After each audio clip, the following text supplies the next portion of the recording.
አደባባይ ግርማ ሞገስ አለ ከትከሻ ላይ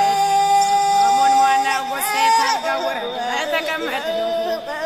ሞንሟናው ጎሴ አንተ አይደለህም ወይ አባት አገር ሲያረጅ ጃርት ያፍራል ይላል ያገሬ ሰው ነገሩን በነገር ሸንቆጥ ማድረግ ሲፈልግ ወሎ ላሊበላ ለማኝ አይደለችም የአርበኞች የነገስታትና የቅዱሳን ምድር ናት የድንጋይ ቤተ ክርስቲያን የፈጠረች የማር ወተት የምድር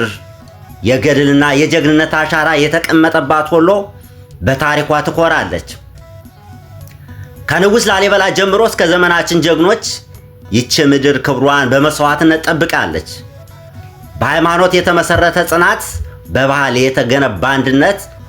በጀግንነት የተከበረ ሕዝብ አላት ታዲያ እንዴት ወሎ ላሊበላ ለማኝ ይባል ምርጡ የባህል ሙዚቀኛ ተጫዋች ፋሲል ደሞዝ አራጼ ቴዎድሮስ አንዴ ተነሳና ሁለተኛ ሞተ አገርክን ባየሃት እንዳደረጓት ሲል በብስጭት ተጫውቷል እውነትም ያበሳጫል ታሪክ በመሃይሞች በከርሳሞችና በሆዳደሮች በቆሸሸ ሐሳብ ጫማ ሲረገጥ እንዴት ወሎ ላሊበላ የነሞታይ ፈሪ ሀገር ለማኝ ይባል ይህ አይደል ወይ ላስታ ወሎ ላሊበላ የማር አምራች ሀገር እንጀራው ነጭ ጤፍ መጠጡ ማሽላ ጀግና የጀግና ሀገር ክንዱ የማይላላ የተባለለት እኮ ነው አንተ የነ ጀነራል አሳመነው ጽጌ ሀገር እኮ ነው አንተ የነ ጀነራል ተፈራ ማሞ የነ ፍታውራሪ ሀብተ ጊዮርጊስ የነ ራስ ሚካኤል የነ ራስ አሉላ እንግዳ የነ ባልቻ ሳፍሮ የነ ደጃዝማቹ ቢኃይሌ የነ ራስ ወሌ ቢጡል የነ ራስ ደስታ ዳምጠው የነ ትየ ወርቅዬ የነ ራስ ጉግሳ ወሌ የነ ራስ ስዩም መንገሻ የነ ራስ ተፈሪ መኮንን የነ ይምርሃነ ክርስቶስ የነ ንጉስ ሐርበይ የነ ንጉስ ናኩብ ለአብ የነ ንጉስ ገብረ መስቀል ላሊበላ የነ አባ ገብረ መንፈስ ቅዱስ የነ አባ ገብረ ኪዳን የነ አባ ሳሙኤል ወልደ አረጋዊ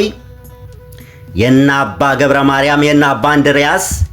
የነ አባ አብርሃም የነ አባ እስጢፋኖስና ሌሎች ብዙ አርበኞች በህዝብ ትውስታዎች በክብር ይኖራሉ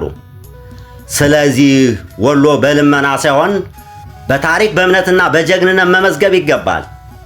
የመከላከያ ስርዓት የነበረው በህዝብ አንድነት ነበር ተራራ ምሽጉ እምነት ጋሻው ጀግኖቹ ሰይፉ ነበሩ የወሎ ላሊበላ ማንነቷ በክብር የተጻፈ እንጂ በስድብ የሚወደስ አይደለም ወሎ የለመነችው ከፈጣሪ ምሕረት እንጂ ከሰው ክብሯን አልጠየቀችም ክብር ለወሎ ላሊበላ ሕዝብ